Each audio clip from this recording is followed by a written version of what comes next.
Dear students, আজ তোমাদের বোঝানো হবে সোশ্যাল ইংলিশ সম্পর্কে। সোশ্যাল ইংলিশ কি? যে ইংলিশের কখনোই কোনো ধারাবাহিকতা অথবা কোনো স্ট্রাকচার বা কোনো গঠন প্রণালীর মধ্যে পড়ে না, সেটাই হচ্ছে সোশ্যাল ইংলিশ। অথবা যেটা আমরা প্রতিনিয়তই আমরা আমাদের মধ্যে বলার চেষ্টা করি, সেটাই হচ্ছে সোশ্যাল ইংলিশ। সেটা আমাদের এক্সপ্রেশন বা আমাদের মনের ভাব প্রকাশ করে থাকি বাংলা ভাষার মতো, সেটাই হচ্ছে সোশ্যাল ইংলিশ। তো সোশ্যাল ইংলিশের কয়েকটি আমরা ট্রান্সলেশন বা কয়েকটি বাক্য নিয়ে কথা বলছি তোমাদের সামনে। আজ আজ আর কথা না বাড়ি, বেশি কথা না বাড়ি, এবার আমরা চলে আসি মূল আলোচনা বোর্ডের দিকে। সোশ্যাল ইংলিশ 1 নাম্বার, যা হবার হয়েছে।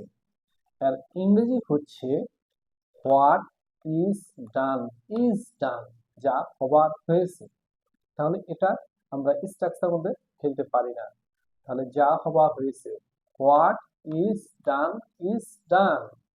2 নাম্বার, নো বাটস, এর বাংলা হচ্ছে আর কিন্তু নয়। আর কিন্তু নয়, এর ইংরেজি হচ্ছে নো বাটস। নো বাটস, আর কিন্তু নয়। 3 নাম্বার, বাট হু কেয়ার্স, তাতে কি আসে যায়। তাতে কি আসে যায়, এর বাংলা হচ্ছে তাতে কি আসে যায়। বাট হু কেয়ার্স, তাতে কি আসে যায়। 4 number, I am me. I am me, আমাকে আমার মতো থাকতে দাও। আমাকে আমার মতো থাকতে দাও। 5 নাম্বার, গো উই মাস্ট, আমরা যাবই। গো উই মাস্ট, আমরা যাবই। ডিয়ার স্টুডেন্টস, তোমরা যারা 5টি সেন্টেন্স সম্পর্কে অবগত হয়েছে, অবশ্যই এখানে তোমরা লক্ষ্য করেছো যে এগুলি কোনো স্ট্রাকচার বা গঠন প্রণালীর মধ্যে টেন্সের মতো করে আমরা যখন টেন্সে আমরা স্ট্রাকচার ফেলাই বা সেন্টেন্স আমরা যখন পড়াই, সেই ক্ষেত্রে কিন্তু বলা যায় একটা গঠনের মধ্যে ফেলা যায়, কিন্তু এই 5টি বাক্য গঠন মধ্যে ফেলা যাচ্ছে না। সো এটাই হচ্ছে সোশ্যাল ইংলিশ।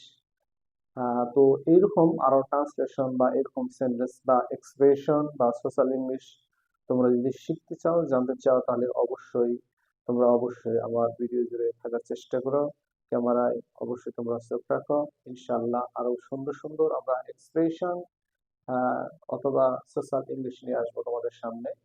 আর তোমরা যারা ভিডিওটি দেখছো, ভালো লাগলে অবশ্যই তোমরা কমেন্ট করবে। অবশ্যই তোমরা ভালো মন্দ নিয়ে লিখবে, এটাই তোমাদের কাছে প্রত্যাশা করি আমরা। Okay, thank you all my dear students.